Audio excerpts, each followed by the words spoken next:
Bonjour à tous, bienvenue dans cet atelier. Donc aujourd'hui on va parler un petit peu des bases de Revit, si ça vous intéresse. En tout cas c'est un logiciel qui est de plus en plus utilisé pour faire de la conception et des maquettes numériques, donc en BIM. Alors je vais vous partager mon écran, hop, donc partager tout l'écran et je vais vous montrer un petit peu ce que ça peut donner. Alors petite astuce pour Revit. Vous voyez, moi, j'ai pas encore activé ma licence. Mais en fait, vous pouvez télécharger le viewer. Enfin, vous pouvez télécharger le Revit, en fait, classique. Et en fait, ce qui se passe, c'est que moi, là, comme j'ai fait mes 1 mois d'essai, eh ben, je peux le faire en mode visionneuse. J'ai exactement la même chose, si ce n'est que je ne peux pas enregistrer. Mais bon, c'est assez pratique déjà pour le prendre en main, c'est ce que je vous conseille. Et aujourd'hui, ce qu'on peut faire, c'est soit, ce serait ouvrir peut-être un exemple de projet à la rigueur, de structure, pour voir comment ça fonctionne Revit. Alors là, il y a de l'architecture. Moi, ce que je vous propose, c'est d'ouvrir un exemple ici de structure. On va essayer de l'ouvrir en cliquant dessus pour voir ce que ça peut donner. Donc, je vais vous le mettre en plein écran, comme ça, vous verrez mieux. Alors je vais masquer la vidéo, comme ça voilà, vous le voyez en entier. Alors pour cette initiation, c'est surtout vous montrer la base de l'outil, en fait, comment ça fonctionne. Eh bien, comme tous les outils, en haut, vous allez trouver ce qu'on appelle un ruban. Alors là, je vais me mettre... Alors voilà, vous avez un ruban, là pour l'instant il est masqué. Ce qu'on va faire, c'est que ici, vous avez ce qu'on appelle tout ce qui est les réglages, hein, donc les propriétés. Et puis en bas, vous avez l'arborescence du projet. Autant dire que c'est là qu'on va vraiment choisir les vues. Donc par exemple, si je veux me mettre dans une autre vue, parce que là je suis sur une feuille, vraisemblablement je suis sur la feuille qu'on voit ici. Moi, ce qui m'intéresserait, c'est de me mettre dans une vue de structure ici. Bonjour Alain. Ouais, toujours fidèle au poste, ça fait plaisir. Donc vous voyez ici, j'ai cliqué sur vue de structure, ce qui fait que là, bon, mon projet d'exemple est en anglais, donc c'est fondation, et niveau 1, niveau 2, et puis le niveau de toiture, ici. Alors niveau 1, ça va être ça, d'accord. Fondation, ça va être ça. Donc fondation, effectivement, là on a des semelles filantes, ici. Puis c'est... Voilà, on a même des armatures qui sont dessinées ici. C'est un exemple, hein. Allez faire des armatures sur Revit. Bonjour Thibaut. Mais du coup, voilà, pour vous montrer qu'on peut se balader grâce à l'arborescence du projet. Et puis ici, par exemple, quand je sélectionne une semelle, eh bien ici, j'ai propriété de cette semelle, ce qui fait que je peux changer, hein. Alors ici, j'ai pas grand-chose sur Revit par défaut, d'accord ? Donc c'est l'inconvénient, c'est qu'il va falloir modifier les types, il va falloir créer plein de types d'éléments. Mais une fois que c'est fait, eh bien je peux changer, je dirais, les propriétés. Donc je pourrais dire, tiens, je veux une semelle filante de temps par temps. Là, j'en ai qu'une. Donc là, il y a en plus des armatures. Voilà, on peut désactiver un certain nombre de choses en cliquant ici, en appliquant au modèle. Donc ça, c'est plutôt intéressant. Et puis quand on descend, on a pas mal de choses. On peut gérer des phases, on peut gérer pas mal de paramètres sur Revit. C'est vraiment le principe. Donc le ruban, c'est là où on va trouver, par exemple, dans structure, de quoi faire un poteau. Je pourrais très bien faire un poteau ici, au milieu du bâtiment. Donc va savoir dans l'exemple où il apparaîtrait, parce que il faut quand même paramétrer un peu l'outil. Mais en tout cas, c'est là qu'on va trouver de quoi faire des semelles. Vous voyez, ici, je fais une semelle isolée, directement, par exemple, sous un poteau. Bon, là, il y en a déjà une, mais voilà. Voilà comment je pourrais cliquer et faire une semelle isolée. Ou alors, une semelle sous les murs. C'est une semelle filante, hein, pour moi. Voilà. Ils ont appelé ça fondation mur. Bon, bref, les traductions. Et puis, on peut faire des radiers, on peut faire pas mal de choses sur Revit, quand même. Donc l'idée, c'est de bien comprendre comment fonctionne le ruban avec des fonctions d'insertion. On peut analyser, ça c'est plus pour les modèles analytiques, on peut annoter aussi. Et puis, donc annoter, c'est pour mettre des cotations, tout ça. Sinon, moi, ce que j'utilise le plus, c'est ce petit bandeau ici qui, en fait, correspond aux propriétés rapides. On va dire les barres d'accès rapide, voilà. Où on peut dire, par exemple, tiens, je veux une coupe, donc je clique ici. Je veux la 3D, je clique ici, directement. Et là, je passe en 3D. Si je repasse là, dans mon arborescence en fondation, je double-clique, je suis de nouveau en fondation. Je peux faire une coupe en cliquant ici, donc c'est pour ça que ça évite d'aller dans vue ou coupe, etc. Voilà. Et annoter, par exemple, pareil, j'ai pas besoin de cliquer sur annoter pour aller chercher des cotes, puisque les cotes sont déjà, en fait, ici. Voilà. Donc, si je fais une coupe, je clique ici, je fais une coupe de là à là, je règle la profondeur de cette coupe. Donc là, ça va un peu loin hein, dans le bâtiment, mais je peux m'arrêter là, par exemple, ou là. Et puis, bah, je double-clique sur le texte, qui est vide hein, ici, d'accord? Donc, je double-clique. Pourquoi il ne veut pas? Je vais essayer de double-cliquer là. Voilà, il faut bien double-cliquer au bon endroit. Et vous avez la coupe qui est réalisée avec les fondations, donc les semelles filantes. Et puis là, on est au milieu. Et puis, on a les niveaux. Voilà. Donc ça, c'est plutôt pas mal. Et vous voyez qu'il a créé automatiquement, en fait, une coupe qu'il a dû ranger lui-même dans coupe ici. D'accord? Donc si je clique là, j'ai bien ma section 0. Il y en a d'autres qui avaient été créées. D'accord?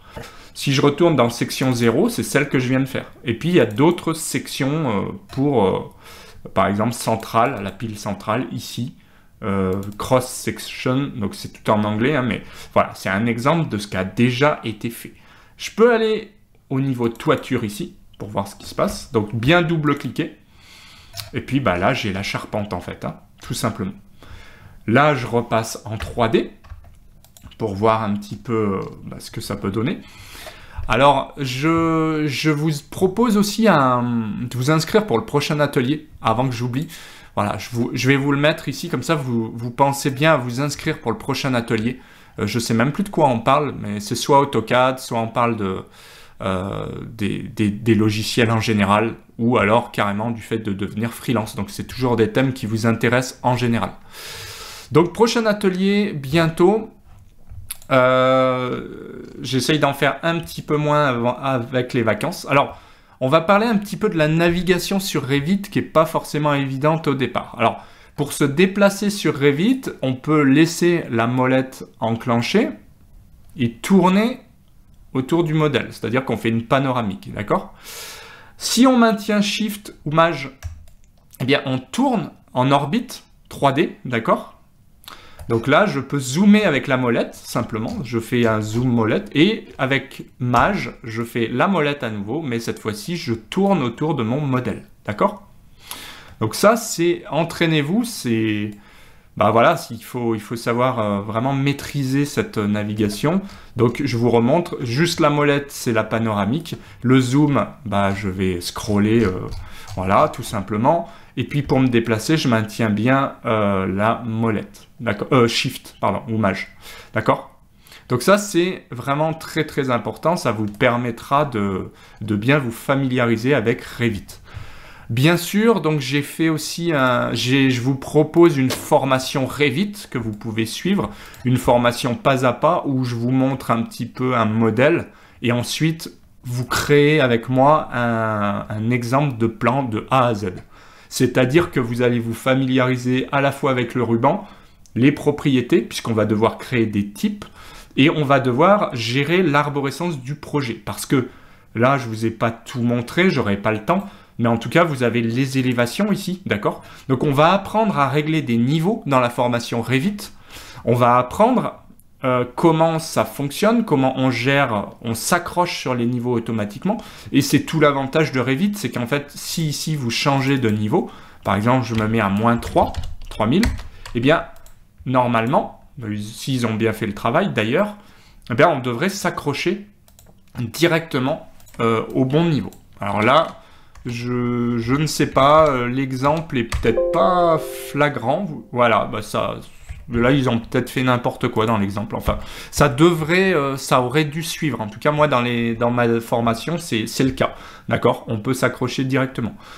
Donc on apprendra en fait à changer de niveau, à créer des niveaux, dupliquer des étages, créer aussi ce qu'on appelle des feuilles, hein, enfin des feuilles, voilà, on peut dire des présentations pour ceux qui viennent d'AutoCAD, où on va créer en fait simplement des feuilles comme celle-ci. C'est assez bien fait, je trouve, sur Revit.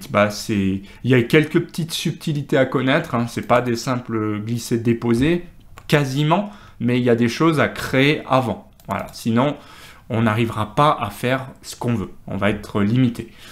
Donc voilà pour Revit, on voit qu'on se sert beaucoup de l'arborescence puisqu'on va gérer ici tout notre projet. Alors, c'est quoi Revit? Ouais, alors Revit, c'est une bonne question Alain, donc c'est un logiciel comme AutoCAD. D'ailleurs, c'est un logiciel développé par Autodesk, enfin, qui a été racheté par Autodesk, hein. Revit a été racheté par Autodesk, mais bref, c'est le même développeur que AutoCAD, quoi. Mais Revit vous permet de faire des maquettes numériques, d'accord? Donc, maquette numérique, c'est quoi? C'est de la 3D, mais ça va plus loin, puisque quand on parle de BIM, c'est du modèle vraiment numérique, c'est de la maquette numérique, c'est-à-dire que ça veut dire quoi? Quand je clique par exemple sur un élément, par exemple ça, ou un mur, hein, ça peut être un mur ici, eh bien j'ai les propriétés de ce mur. Donc là c'est en anglais, mais j'ai des armatures, j'ai le type de béton, d'accord? Donc voilà, le BIM c'est Building Information Modeling, d'accord? Ça vient de l'anglais, hein, c'est clair. Mais en gros, c'est de la modélisation. Tout ce qu'on dessine ici, on le voit à des armatures dans cet exemple-là. Mais vous avez, si vous cliquez sur modifier le type, vous voyez il va vous afficher ça. Vous avez en fait la structure, je modifie, c'est du béton, c'est porteur, c'est telle épaisseur, mais ça va beaucoup plus loin. Il y a une résistance de matériaux, il y a une masse thermique, il y a une épaisseur, il y a des types, en fait, il y a beaucoup de choses. Et on peut créer comme ça beaucoup de choses. Merci Fred. Ouais, c'est un sacré accent anglais, mais il faudrait que j'y aille un petit peu, ça me ferait pas du mal.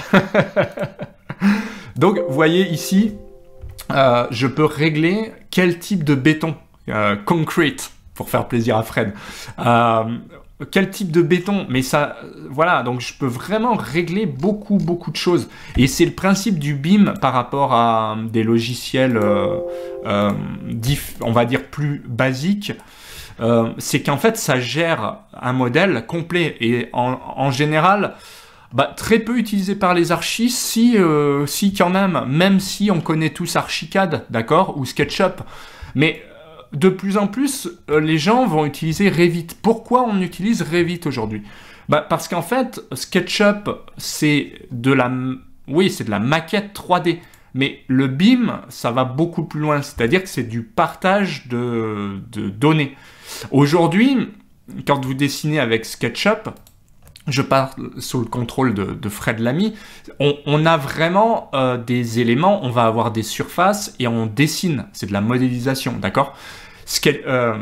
Revit, lui, c'est de la maquette numérique. Alors attention, le BIM ou maquette numérique, c'est vraiment très puissant, ça va très loin, parce qu'on peut vraiment envoyer le modèle et les gens vont régler par exemple leur réseau fluide, celui qui fait de la structure va mettre des armatures à l'intérieur, l'architecte va exploiter cette maquette et c'est un modèle aussi collaboratif, c'est-à-dire que aujourd'hui, alors bien sûr non sans difficulté, mais aujourd'hui si vous êtes capable de faire une maquette comme celle-ci, quand vous l'envoyez, eh bien les gens vont collaborer. Si l'architecte bouge un mur, il va vous avertir sur le modèle collaboratif, attention, l'escalier a été déplacé, le mur a été bougé, donc l'escalier a été rétréci. Donc c'est un modèle aussi collaboratif, c'est tout l'avantage de Revit. Alors bien sûr c'est beaucoup plus compliqué que SketchUp ou que d'autres logiciels, je vous l'accorde, mais voilà, le principe c'est celui-là. C'est vraiment important aujourd'hui si on vous demande de travailler en BIM, vous n'avez pas 36 solutions. Il y a Allplan, il y a Tekla, il y a Revit, il y a SciP, il y a pas mal de logiciels en fait qui le font. Mais c'est vrai que Revit, lui, gère l'ensemble, c'est-à-dire les réseaux, la serrurerie, la charpente métallique, l'architecture, etc. Vous avez Stracon, lui, il va gérer que la structure. Prenez du Allplan, vous allez avoir simplement l'architecture et la structure, ce qui est déjà pas mal, mais vous n'aurez pas tout ce qui est fluide. Je crois qu'il y a du métal, mais il n'y aura pas de fluide. Donc voilà, l'avantage de Revit par rapport aux autres, c'est que c'est un des seuls qui va gérer, vous voyez ici, des réseaux, de la charpente métallique, bois, etc., etc. Donc je ne vais pas aller forcément plus loin dans cette démo, mais voilà, une fois de plus, c'était vraiment pour une initiation Revit et pour montrer en fait qu'il y a vraiment beaucoup de choses sur ce logiciel, on peut dire. Voilà, il y a énormément de choses à savoir. Et en tout cas, il faut vraiment se former pour apprendre à faire un maximum de choses. Donc il y a un petit peu un système de composants, mais on va parler de Revit, de famille sur Revit, d'accord? C'est plutôt des familles, comme par exemple une famille de semelles. Et comme je voulais vous montrer tout à l'heure, on peut modifier le type directement en disant que c'est telle largeur, telle épaisseur, etc. On va créer des types de familles. Donc on peut créer n'importe quelle famille, un petit peu comme on ferait des blocs sur AutoCAD. Voilà pour l'initiation Revit. Merci de l'avoir suivi. J'espère que ça vous a plu. Et puis en tout cas, je vous souhaite une très bonne journée. Puis je vous dis à bientôt. Oui, juste pensez à récupérer si ça vous intéresse cette formation Revit. Merci Thibaut, merci Alain, merci Fred. Et puis écoutez, il me reste juste à vous souhaiter une très bonne journée. Pensez à vous inscrire pour tous les ateliers. Ça c'est important. Et puis écoutez, si jamais vous voulez aussi accéder à tous les autres ateliers, je vous l'affiche ici. Vous pouvez accéder aux ateliers en illimité pour ceux que vous auriez loupés ou si vous voulez des outils particuliers. Donc Revit sera ajouté bien évidemment dans les minutes qui suivent à ces ateliers complets. Donc avec un accès illimité en plusieurs fois sans frais. Voilà, donc écoutez, bonne journée à vous et à très vite. Ciao, ciao!